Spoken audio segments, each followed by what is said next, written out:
주님은 나의 최고봉 9월 4일 묵상을 시작하겠습니다. 오늘의 제목은 온전히 주님의 것이 되십시오 입니다. 오늘의 말씀을 읽겠습니다. 요한복음 17장 6절입니다. 세상 중에서 내게 주신 사람들에게 내가 아버지의 이름을 나타내었나이다.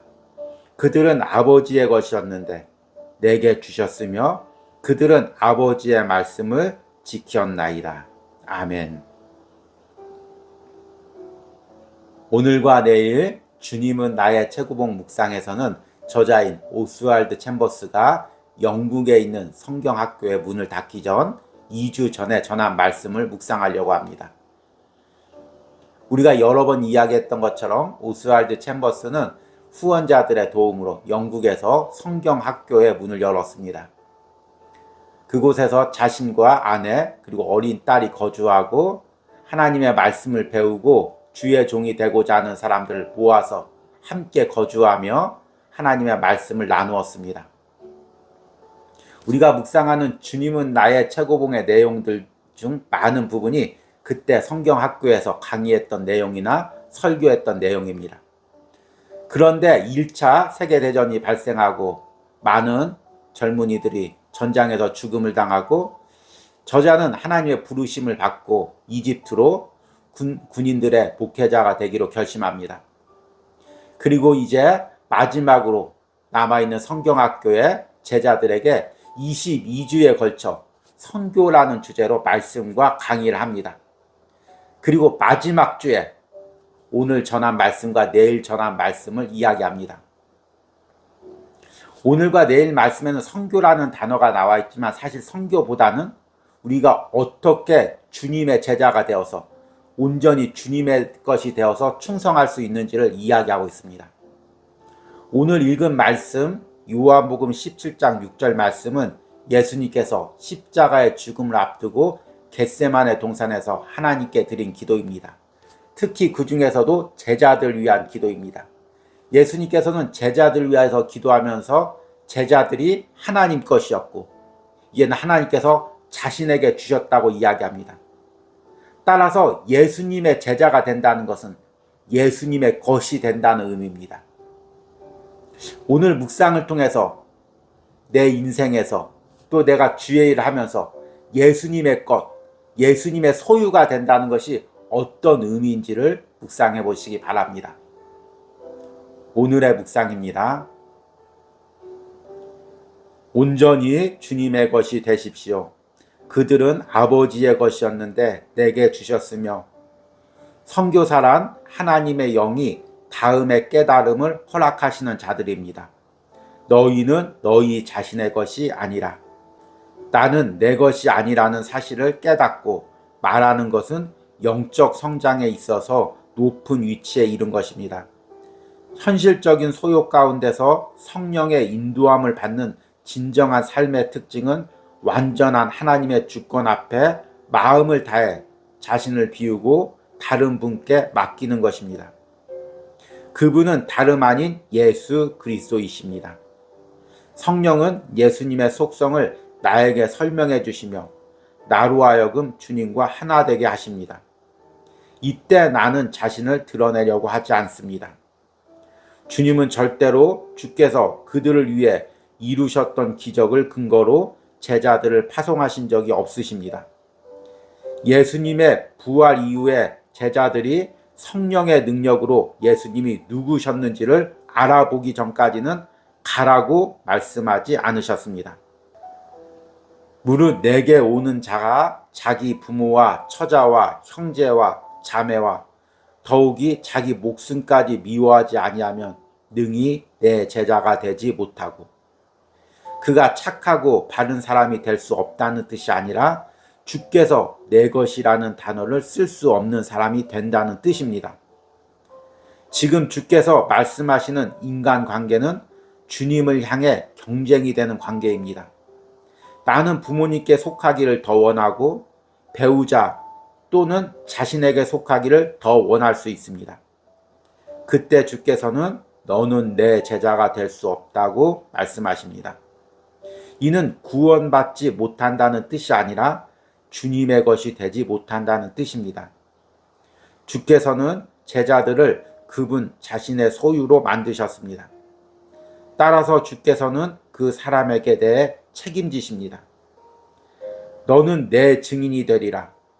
우리 안에 들어오시는 영은 주를 위해 뭔가 하게 하는 영이라기보다 주님께서 가장 기뻐하시는 존재로 만드시는 영입니다. 진정한 선교의 비밀은 나는 그분의 것이라. 그리고 그분께서 나를 통해 그분의 사역을 이루고 계신다는 것입니다. 온전히 주님의 것이 되십시오. 아멘. 앞에서 이야기했듯이 오늘 읽은 묵상은 저자가 성경학교를 마무리하기 2주 전에 그곳에 있는 신학생들, 주의 종들에게 전한 말씀입니다. 오랫동안 오스왈드 챔버스와 함께 거하며 하나님의 말씀을 듣다가 이제 각자의 나라로, 각자의 장소로 흩어져야 합니다. 또 그 당시에 세계에는 전쟁이 곳곳에서 발생하고 있었습니다. 저자를 비롯한 많은 사람들이 앞날을 예측할 수가 없었을 것입니다. 불안했을 것입니다. 그래서 나름대로 이런 계획도 세우고 저런 계획도 세웠을 것입니다. 어떻게 하면 이런 험난한 시대 가운데 주의 일을 잘할 수 있을까? 많이 기도도 하고 고민도 했었을 것입니다. 그런데 오늘 묵상에서 저자는 선교를 하는 것, 주의 일을 하는 것, 이것의 비밀은 내가 온전히 주의 것이 되는 것이라고 이야기합니다. 오늘 묵상에서 이렇게 이야기합니다. 온전히 주님의 것이 되십시오. 그들은 아버지의 것이었는데 내게 주셨으며 선교사란 하나님의 영이 다음의 깨달음을 허락하시는 자들입니다. 너희는 너희 자신의 것이 아니라. 나는 내 것이 아니라는 사실을 깨닫고 말하는 것은 영적 성장에 있어서 높은 위치에 이른 것입니다. 현실적인 소요 가운데서 성령의 인도함을 받는 진정한 삶의 특징은 완전한 하나님의 주권 앞에 마음을 다해 자신을 비우고 다른 분께 맡기는 것입니다. 그분은 다름 아닌 예수 그리스도이십니다. 아멘. 우리가 선교를 비롯해서 모든 주의 일을 할 때 가장 중요한 것은 내가 어떤 특별한 능력을 가진 것이나 재능을 가지는 것이 아닙니다. 또 기도를 많이 해서 내 앞길을 깨닫고 계획하는 것도 아닙니다. 내 인생이 그리고 내 자신이 철저하게 주님의 것임을 인정하는 것입니다. 그것이 주의 일을 하는 사람들에게 가장 필요한 것입니다.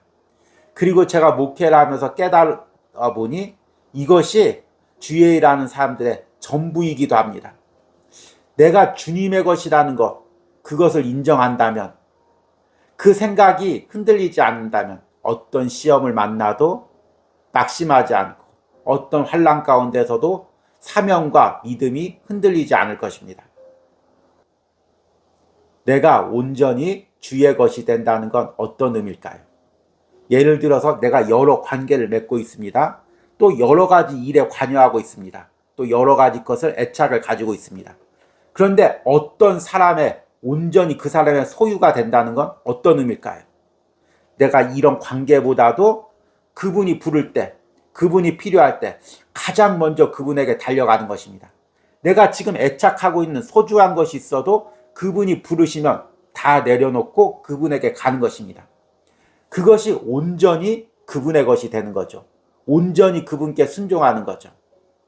그래서 우리가 예수님의 것이 되려면, 온전히 예수님의 소유가 되려면 나와 관계가 있는 것들, 내가 잡고 있는 것들, 이런 것들이 예수님과의 관계보다 먼저 된 것이 없는지를 점검하고 그것들을 먼저 내려놓는 것입니다. 저자는 이 부분에서 인간관계를 이야기합니다.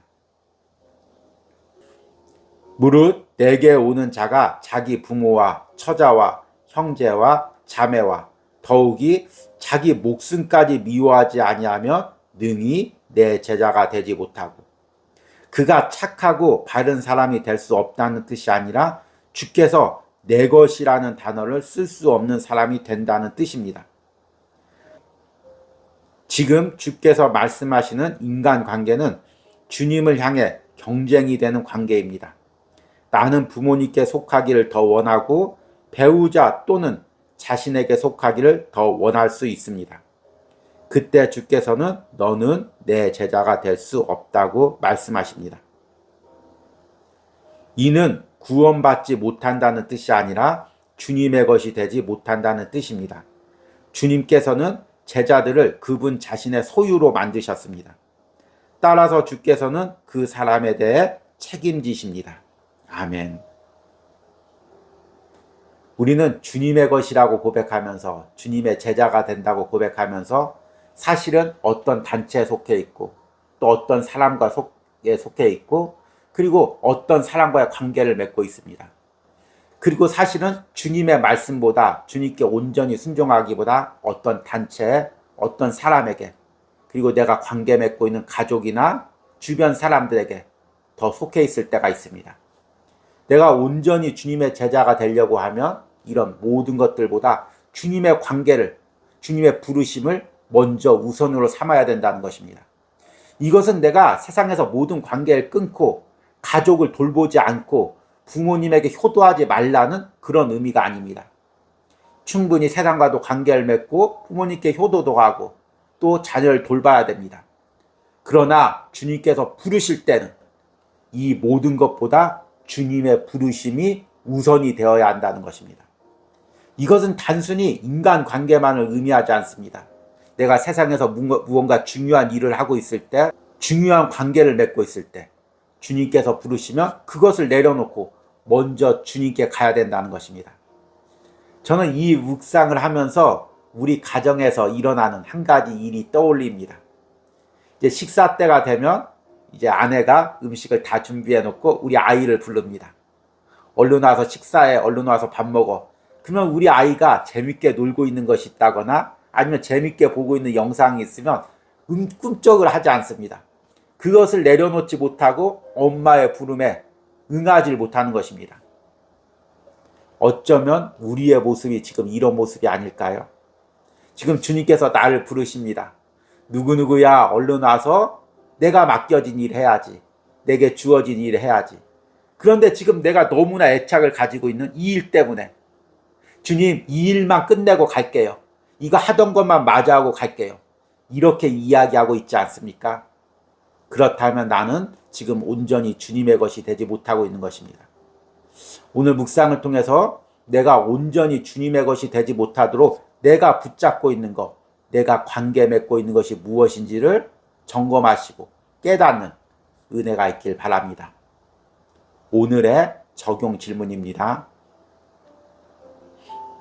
지금 나를 온전히 주님의 것이 되지 못하게 하는 것들은 무엇이 있습니까? 내가 속한 곳에서, 내가 관계하는 사람 속에서, 내가 애착하는 것 중에서 나를 주님의 것이 되지 못하게 하는 것들을 발견하시기 바랍니다. 우리 기도하겠습니다. 주님, 내가 주님의 것입니다. 주님, 우리 가정이 주님의 것입니다. 내 인생이 주님의 것입니다. 내가 하고 있는 모든 주의 일들이 다 주님의 것입니다. 그럼에도 불구하고 아직도 내 방법대로 주의 일을 하려고 하고 내 계획대로 주의 일을 하려고 하고 내가 애착하고 있는 것들, 내가 좋아하는 관계들 내려놓지 않으려고 합니다. 주님, 오늘 묵상을 통해서 다시 한번 결단합니다. 내가 온전히 주의 것이 되기로 합니다. 내가 사랑하는 사람보다, 내가 잡고 있는 중요한 것보다, 내가 놓지 못하는 그 일들보다 더 주님을 사랑하기로 합니다. 더 주님께 순종하기로 합니다. 이런 은혜를 오늘 주님은 나의 최고봉을 묵상하는 모든 심령들에게 허락하여 주시옵소서. 예수님의 이름으로 기도했습니다. 아멘.